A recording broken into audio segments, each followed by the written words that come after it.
उसने पुलिस में जाके झूठी स्टेटमेंट दी है पूरी, और उस बेसिस पे एफआईआर फाइल कराया है। उसने ऐसा किया है मेरी रेपुटेशन को रिस्क पे डालने के लिए, ताकि मैं प्रेशर में आ जाऊं। मैं आपको अपनी बैंक स्टेटमेंट दिखाता हूं पिछले 3 साल की। आप देखेंगे कि हर महीने मैंने उसको पूरी की पूरी सैलरी बिल्कुल टाइम पे दी है। ये बिल्कुल ही झूठा आरोप है, 100% झूठा आरोप है। मेरे और उस ड्राइवर रबिजुल के बीच में मारपीट तो दूर की बात है, कोई बहस तक नहीं हुई थी। उसने पुलिस में जाके झूठी स्टेटमेंट दी है पूरी, और उस बेसिस पे एफआईआर फाइल कराया है। उसने ऐसा किया है मेरी रेपुटेशन को रिस्क पे डालने के लिए, ताकि मैं प्रेशर में आ जाऊं और वो मेरे से ज़्यादा पैसा एक्सटॉर्ट कर सके। एफआईआर में कहा गया है कि आपने पिछले 3 सालों से अपने ड्राइवर को समय पर वेतन नहीं दिया है। क्या ये आरोप सही है? ये आरोप बिल्कुल 100% झूठा है। मैं आपको अपनी बैंक स्टेटमेंट दिखाता हूं पिछले 3 साल की। आप देखेंगे कि हर महीने मैंने उसको पूरी की पूरी सैलरी बिल्कुल टाइम पे दी है। तो ये जो उसका झूठा स्टेटमेंट है, जो एफआईआर में उसका पहला सेंटेंस है, वही झूठा है कि मैंने कभी उसको सैलरी टाइम पे नहीं दी इसलिए उसने मेरे से झगड़ा किया। ये पहला सेंटेंस ही झूठा है उसका। ये पहला सेंटेंस जो झूठा है उसकी स्टेटमेंट में, एफआईआर में, यही प्रूफ है कि इसकी पूरी एलिगेशन ही झूठी है। इट इज प्रूफ कि ये पूरा झूठ बोल रहा है। और आप देखिए मेरी बैंक स्टेटमेंट देखिए, आप अपनी नजर से देख सकते हैं। उसका नाम है, लिखा है ड्राइवर सैलरी, डेट दी हुई और अमाउंट भी दिया हुआ है। आप अपनी नजर से देख सकते हैं, आप देख सकते हैं 3 साल, और 3 साल में हर महीने की सैलरी का डिटेल है उसमें। बताया जा रहा है कि तनख्वाह को लेकर आपके ड्राइवर और आपके बीच में पहले भी कई बार ऐसे झगड़े हो चुके हैं। क्या ये पहले भी हुआ ऐसा? बिल्कुल नहीं, ये बिल्कुल झूठ है। मैंने जैसे कहा, उसकी तनख्वाह पिछले 3 साल से हर महीने उसको बिल्कुल टाइम पे पूरी तनख्वाह मिली है। आप मेरी बैंक स्टेटमेंट देख सकते हैं, इसमें देख सकते हैं क्लियरली दिखाया हुआ है ड्राइवर का नाम, अमाउंट, डेट। हर महीने उसको 3 साल के लिए बिल्कुल टाइम पे तनख्वाह मिली है।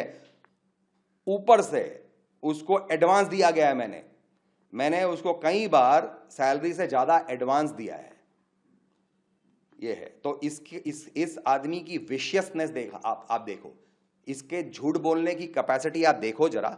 जिस इंसान ने उसको 3 साल के लिए हर महीने लगातार एकदम टाइम पे सैलरी दी है, उसने जाके स्टेटमेंट दी है एफआईआर लिखाने के लिए कि मैंने कभी भी उसकी पेमेंट टाइम पे नहीं की और इसलिए उसका मेरा साथ झगड़ा होता। तो ये तो सरासर झूठ है। आप ये प्रूफ देख, एविडेंस देख सकते हैं सामने। तो जब ये आदमी अपनी स्टेटमेंट शुरू ही करता है एक झूठे सेंटेंस के साथ, आप समझ लो पूरी स्टेटमेंट में ही झूठ है।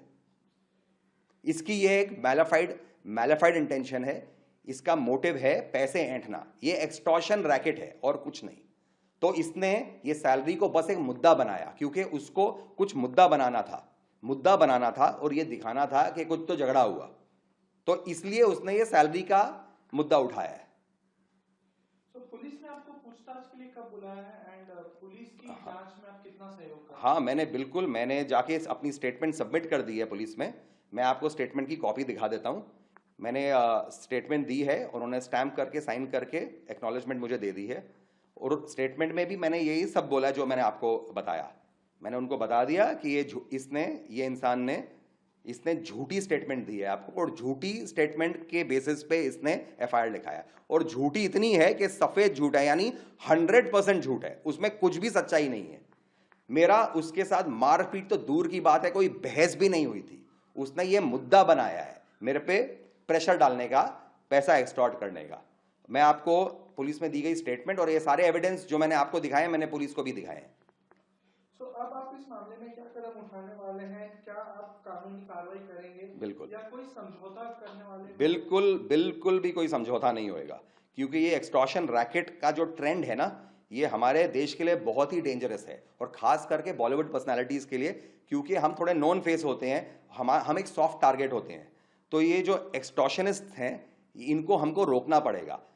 आमतौर पे क्या होता है, जो बॉलीवुड पर्सनालिटीज है वो डर जाते हैं जब ऐसा कुछ केस होता है ना, वो बिल्कुल डर जाते हैं और ज्यादा पैसे देके वो मामले को उधर ही दबा देते हैं। इससे क्या होता है, इससे एनकरेजमेंट मिलती है ऐसे एक्सटॉर्शनिस्ट्स को, फिर वो और करते हैं, दबाव डालते हैं और अलग अलग लोगों को फिर पर केस करते हैं ऐसा। तो उनको रोकने के लिए, इसको रोकने के लिए किसी को तो खड़ा होना पड़ेगा और कहना पड़ेगा, नहीं भाई, मैं ऐसे एक्सटॉर्शन थ्रेट में के प्रेशर में नहीं आने वाला हूं। तो हम कानूनी कार्रवाई कर रहे हैं। हमारे पास इतने एविडेंसेस है कि ये सरासर 100% झूठी कंप्लेंट है, इसमें कुछ सच्चाई है ही नहीं। तो हम कानूनी कार्रवाई कर रहे हैं and we are initiating criminal proceedings against this man Rabijul. ठीक है, इस पे क्रिमिनल प्रोसीडिंग्स होंगी और उसको मैं जेल में डालने का अटेम्प्ट कर रहा हूं, क्योंकि ये एक एंटी सोशल एलिमेंट है और ऐसे एंटी सोशल एलिमेंट को जस्टिस पे पहुंचाना बहुत जरूरी है। मैं एक और चीज कह दूं, इस आदमी का प्रीवियस कुछ क्रिमिनल डीलिंग्स का भी रिकॉर्ड है। कोई बैंक था जिसका नाम में पंजाब है, पंजाब नाम का कोई बैंक है, उसके साथ इसने कुछ 3 लाख का कुछ तो क्रिमिनल, कुछ फ्रॉड या ऐसा कुछ तो किया है, कुछ तो केस है।